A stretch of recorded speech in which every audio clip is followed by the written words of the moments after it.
अहमद बिलाल महबूब साहब ने जिस तरह कहा, फैसला ये भी हो सकता है, वो भी हो सकता है। दो तीन डिफरेंट ऑप्शंस है।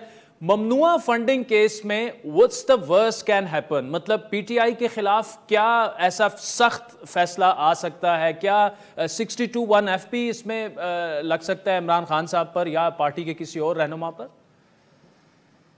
बहुत शुक्रिया आदिल साहब। देखिए, जो वर्स्ट केस सिनारियो है पीटीआई के लिए वो तो ये है कि कल की जजमेंट में पीटीआई को इस बात का मुर्तकब करार दिया जाए कि उन्होंने फॉरेन सोर्सेज से फंडिंग एक्सेप्ट की है।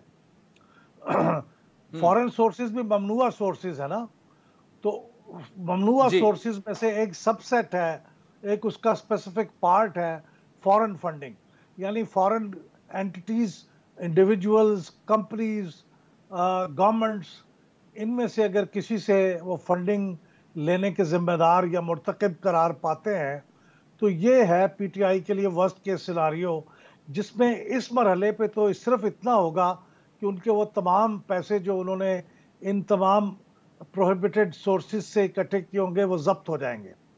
लेकिन उसके बाद फिर एक दूसरा मरहला होगा। दूसरा मरहला वो है जिसमें गवर्नमेंट ऑफ पाकिस्तान फिर एक डेक्लेरेशन देगी कि चूंकि ये फॉरेन एडेड पॉलिटिकल पार्टी है, according to the definition given in political parties order, चुनाचे इसको डिसॉल्व कर दिया जाए और फिर ये 2 हफ्ते के अंदर सुप्रीम कोर्ट में पेश होगा और सुप्रीम कोर्ट इसको या एंडोर्स करेगी या इससे अदम इत्तफाक जाहिर करेगी। उस केस में वो वर्स्ट केस सिनारियो होगा कि पार्टी डिसॉल्व भी हो सकती है और उसके तमाम लेजिस्लेटर्स अपनी सीटों से डिस्क्वालीफाई भी हो सकते हैं और फिर ये भी हो सकता है कि वो 4 साल तक इलेक्शन लड़ने के भी अहल ना रहे। यह है worst case scenario. I hope it doesn't happen. Pakistan की सबसे बड़ी पॉलिटिकल पार्टी है, हम नहीं चाहते कि उसके खिलाफ कुछ ऐसा हो, लेकिन आपने चूंकि पूछा कि वर्स्ट सिनारियो क्या है, तो वर्स्ट सिनारियो ठीक ये है। है। अच्छा, अहमद बिलाल महबूब साहब ने जिस तरह कहा, फैसला ये भी हो सकता है, वो भी हो सकता है। दो तीन डिफरेंट ऑप्शंस है। ममनुआ फंडिंग केस में what's the worst can happen, मतलब पीटीआई के खिलाफ क्या ऐसा सख्त फैसला आ सकता है? क्या 62(1) FP इसमें लग सकता है इमरान खान साहब पर या पार्टी के किसी और रहनुमा पर? बहुत शुक्रिया आदिल साहब। देखिए, जो वर्स्ट केस सिनारियो है पीटीआई के लिए वो तो ये है कि कल की जजमेंट में पीटीआई को इस बात का मुर्तकब करार दिया जाए कि उन्होंने फॉरेन सोर्सेज से फंडिंग एक्सेप्ट की है।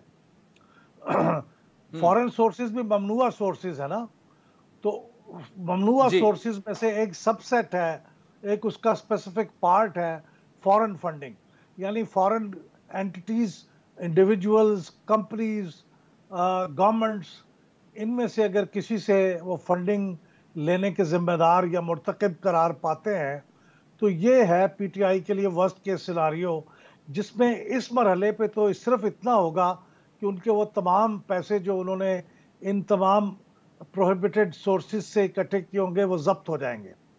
लेकिन उसके बाद फिर एक दूसरा मरहला होगा। दूसरा मरहला वो है जिसमें गवर्नमेंट ऑफ पाकिस्तान फिर एक डेक्लेरेशन देगी कि चूंकि ये फॉरेन एडेड पॉलिटिकल पार्टी है, according to the definition given in political parties order, चुनाचे इसको डिसॉल्व कर दिया जाए और फिर ये 2 हफ्ते के अंदर सुप्रीम कोर्ट में पेश होगा और सुप्रीम कोर्ट इसको या एंडोर्स करेगी या इससे अदम इत्तफाक जाहिर करेगी। उस केस में वो वर्स्ट केस सिनारियो होगा कि पार्टी डिसॉल्व भी हो सकती है और उसके तमाम लेजिस्लेटर्स अपनी सीटों से डिस्क्वालीफाई भी हो सकते हैं और फिर ये भी हो सकता है कि वो 4 साल तक इलेक्शन लड़ने के भी अहल ना रहे। यह है worst case scenario. I hope it doesn't happen. Pakistan की सबसे बड़ी पॉलिटिकल पार्टी ठीक। है, हम नहीं चाहते कि उसके खिलाफ कुछ ऐसा हो, लेकिन आपने चूंकि पूछा कि वर्स्ट सिनारियो क्या है, तो वर्स्ट सिनारियो ठीक ये है। है। अच्छा।